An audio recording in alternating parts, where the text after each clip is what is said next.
Ready? All right, 2 minutes. Thank you, Dr. Swicker. My name is Miguel G. Silva. I've been the District 1 City Councilor for the past 8 years. The reason I'm running for mayor is that person right there. You know? This one, not this one. Not this one. Thank you very much. What I've seen over the past 8 years is we've had a disengaged mayor. There are two types of mayor. There's your charter mayor, a mayor that can just do what's written in the charter, set the agenda, work with staff. Or there is that mayor that can go up and beyond that. As city councilor, I'm a firm believer in term limits, and so rather than run for a third term, I chose to rather than step out, but to step up. Because I feel that a strong mayor who's an advocate for the city, an advocate for economic growth, an advocate for its citizens will be a good mayor. But it takes more than just being a charter mayor. And so that was my motivation to run for mayor, was to be that mayor that you all have been seeking and we've been lacking. The current mayor continues to paint a very pretty picture of what Las Cruces is not. And as we work out of this recession, we're going to need a strong mayor who's going to work and listen and be engaged with the entire community. Thank you. All right, Gina. My name is Eugenia Montoya Ortega. A little bit about myself. I've been married to my husband for 29 and a half years. We have 3 adult children. We have a son-in-law, a daughter-in-law, and a beautiful 2-year-old granddaughter. The reason we don't have another son-in-law is because our daughter is just a sophomore at NMSU. So eventually we will probably have another son-in-law. We are small. I'm not a politician, never have been, never care to be one. I'm basically just a small business owner. We've had a bakery over on Valley Drive for 10 years. And the reason that I'm running for mayor is I believe that the people would like to have their voice back. I believe the current city government that we have 7 people that make the decision that affect the rest of us, and we're put to foot the bill. So that's basically why I'm running for mayor. The city, as far as I can see, needs a little bit of help, and I believe I can help with that help. And that's why I'm running for mayor. All right, and make it easier. I'm going to hand this to you so that and then you can hand it to Miguel when you're done. The question is, what's the biggest obstacle to the city and what's your solution for it? The reason I'm handing it is because sometimes you ask a question that's been a little while before they saw it, so I just printed the question to them. And we'll start with Gina. The greatest obstacle to the improvement of Las Cruces, once again, I believe is giving people back their voice. I've been building my platform on talking to people, and I was very surprised to hear people don't get out and vote anymore. And I was really surprised to even see the people that are doing this are people like in their 60s and 70s.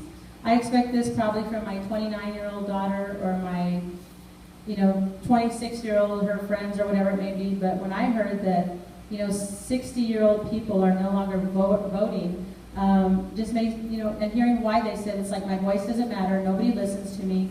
Why am I going to waste my time and my gas to go down to vote? So to me, I think that was the greatest obstacle and the improvement that I believe once we give people back their voice and let them get their confidence back up, that you know what, it does matter. The city is not a place for a people. If you'll hand that to Miguel. Makes it easier, huh? As it gives this other question. The city has many obstacles. We just don't have one real obstacle. Definitely, as I mentioned earlier, economic growth. Also, our infrastructure and how is an obstacle. But I'm going to focus on the gross receipt taxes that were passed recently. It was an $85 million overtax that was passed. I was the only city councilor that voted no on that tax. I did listen to the people. There were many meetings held around the city. I sat in the audience. I sat at the very back. I talked to people as they were leaving. The persons at the back, they said, this is already a done deal. And I listened to the people. When the vote came to the council, I said that. I'm going to vote no because the people are saying to vote no.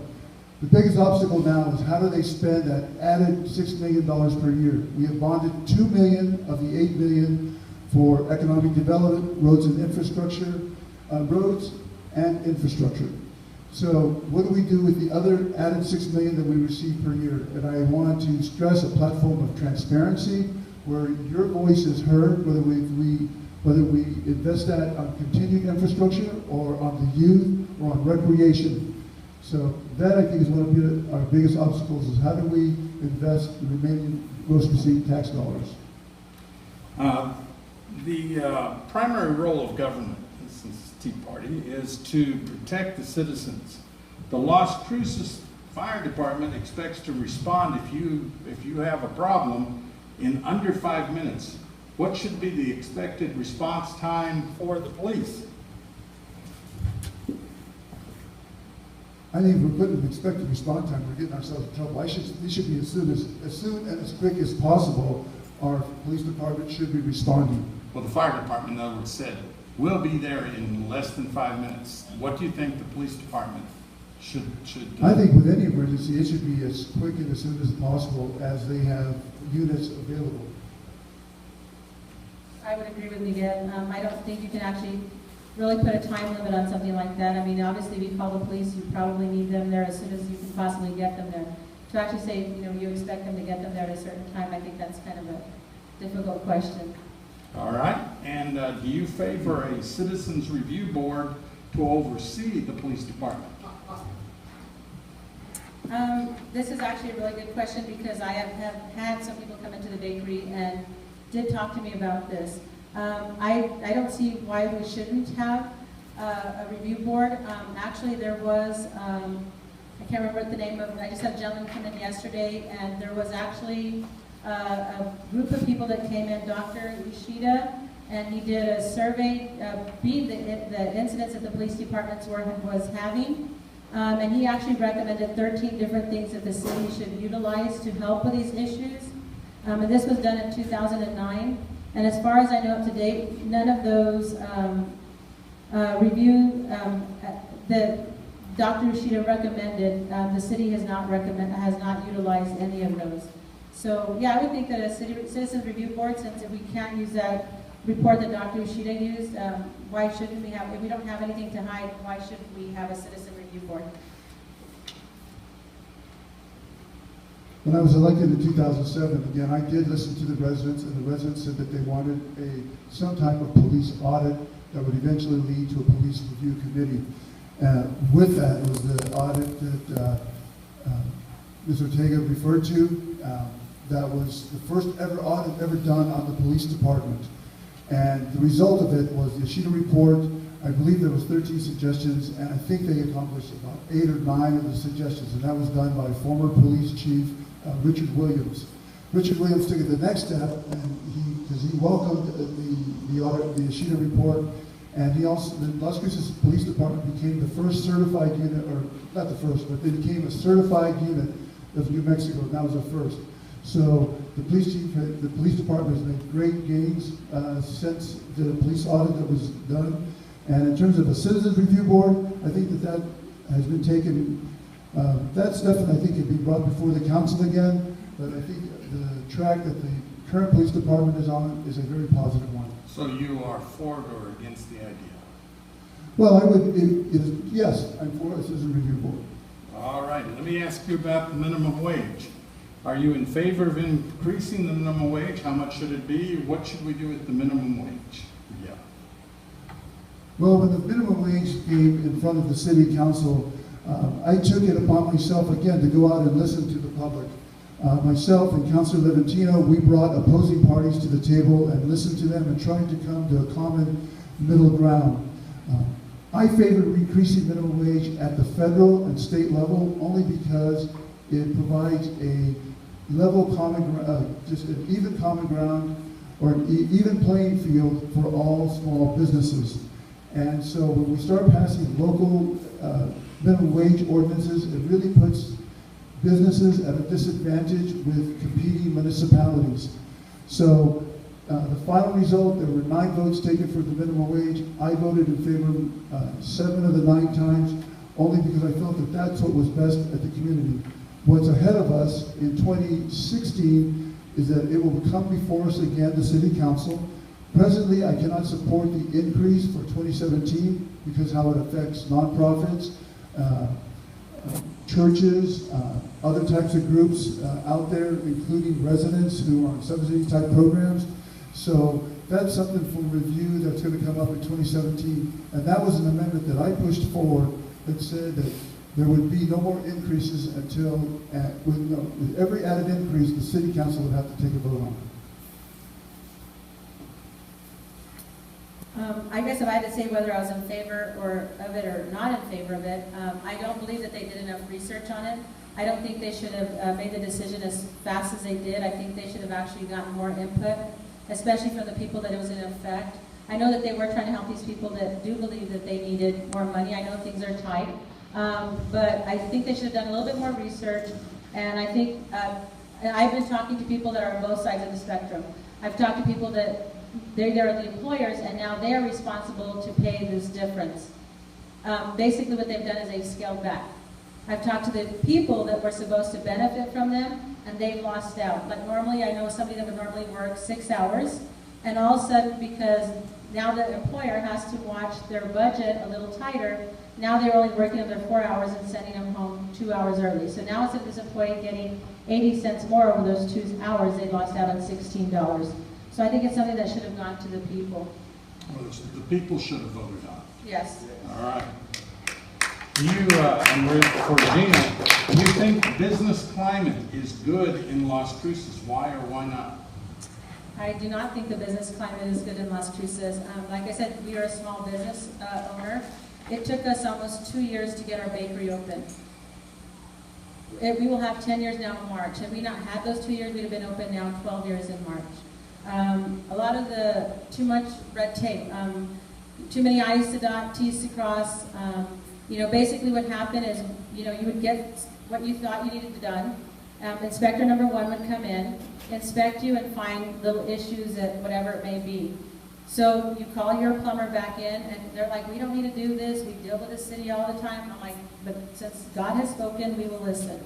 So they would make the changes, whatever inspector number 1 made. Well, now you call for an inspection, and now you get inspector number 2. And now inspector number 2 found what inspector number 1 didn't find. So it was just a game back and forth. So I think the business climate is not good because we're not a business-friendly city. I think we would be a little bit more business-friendly. I think we would have a lot more businesses in Las Cruces, which in the long term would create more jobs, and maybe we wouldn't have had to do the minimum wage increase, which should have probably been done at a state or federal level. I would agree. We are not a business climate. We're not a good business climate. If you listen to NMSU professors, Dr. Peach and Dr. Erickson, they continue to remind us that we are in the midst of a recession. And so when you look at housing, the housing permits for the past 9 years has been down. When you look at NMSU, their budget has been cut by $7 million. The Las Cruces school budget has been cut by $7 million. The county budget has been cut by more than $13 million. And for a community that's so dependent on government jobs, we do not have a very good business climate. And if you look at all the empty storefronts around town, there's a reflection of the business climate in Las Cruces. Can we improve with the permitting process and everything that has been brought forth? Yes, I would agree with that. And it should have been done at a much more expedient pace than it has. And for Miguel, do you support the current impact fees? Should we have more or different houses be built? 10 years ago, I think we were doing 2,000 houses. Gil, was it about 10,000? I mean, 2,000 a year, and we're, what, about 100 now? So, effective impact fees. Well, in regards to the impact fees, those were brought forth, impact fees were brought forth back in 2010. Again, in going out and interviewing and listening to the public, I voted no on the impact fee increase. It was myself and at that time, Councilor Connor were the only 2 councilors that voted no on the impact fees. After the 2011 election, I made it a point to go out and reverse that decision. I think that was the worst legislation of the 8 years that I was on city council that was ever passed. And only because it was unfair and unjust, not just to the developers, but to the residents. Meaning that if you lived on the furthest east road of Las Cruces, you paid an impact fee. You may never see a road in front of your house during the time that you live there. So it was a very unfair system that was passed. And as mentioned, it took me a year of going to groups such as this and many other types of diverse groups, educating the public on impact fees, and so we got the impact fees reversed a year later. And being that I'm not currently part of our current city government, I don't know a whole lot about impact fees. I learned a little bit more yesterday. I believe all the candidates have met with the Las Cruces Builders Association. And so they basically informed me a little bit on how the impact fees work, which was a little surprising to me that for them to say that somebody building a new home, starting impact fee is $6,700 on a new home. And just the way that they explained it, and from what I've heard from other people, it doesn't seem like we need to have those impact fees as high as they do have them. So like I told them, being that I would be the new person that goes in there, I think that we should hear, why do we need to have these impact fees? And then you're going to have the other group that says, well, this is why we should, or this is why we shouldn't. I'm like, why can't we sit down like adults at the table and actually hear why do we have to have impact fees, especially at the rates that they're having to pay? One consequence is that you have to build expensive homes. If you start with $6,700, you obviously can't build a $40,000 home, can you? No. Because it's too much of a part of it. So you're also choosing what kind of houses will be built, which is much more expensive homes. Yes. I have one last question, then we'll do council people. And also, Mike, I just wanted to Please do.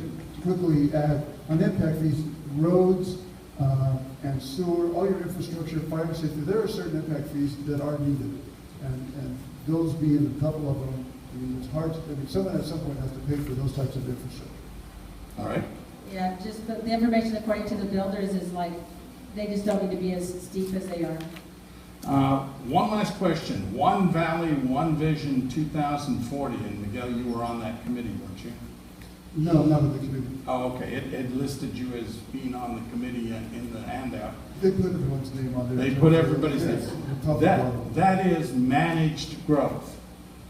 So do you believe that it is the proper role of the city of Las Cruces to manage the growth in our city?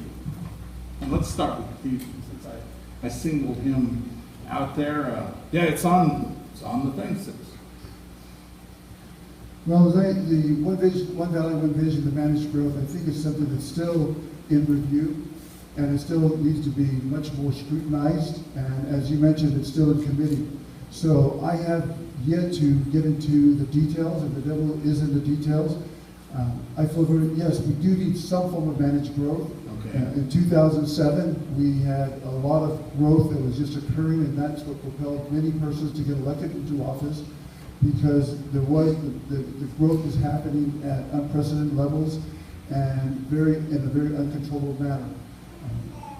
I said from the very beginning when I was elected in 2007 that those communities who get on the same plate, the business community, the development community, the residents and so forth, that we all get on the same page on how we want to grow as a community in a very smart managed manner. Those are the communities that are going to grow out of the recession at a much quicker rate. Well, the question, let me make sure I make this clear. Is it the legitimate role of government in a free society to pick the winners and losers when it comes to growth? Well, I think that's actually what I'm trying to ask. Well, I think government has to play some role in terms of we just can't have totally unmanaged growth. Gina? Well, from a little that I know about this, if that's the direction we're heading and they are already controlling it, it's obviously not a very good direction. You can see there's no jobs. There's no, so if that's a direction that this One Valley, One Vision 2040 is taking us, it's obviously not the right direction. Because there's no jobs. There's no jobs in Cruces. Let's have all right. Question here. Question. With the comment first. I've attended all three of the mayoral and city council forums so far, and I keep hearing from those incumbents that are presently serving the city council how bad the city financially and everything that's going on in the city, how bad it really is. Why does it take you incumbents that presently sit in the city council, why is it taking you 8 years to let us know how bad things really are? Now, So that's a two-part question. I have a Let me make sure I. The only promise I would like to go in there and give is actually give people back their voice and hear what anybody has to say. You know, like Miguel said, infrastructure, a lot of people, it depends on what side of town you're on. People on the west side, they were talking about we need roads. People up in District 6 talking about they need a street light. I don't believe the current city government we have even listens to what the people of Las Cruces feel we want or need. So that's why I would like to go in there, be your mayor, to actually go and hear what people have to say. Thank you. I appreciate you Thank guys. you very much.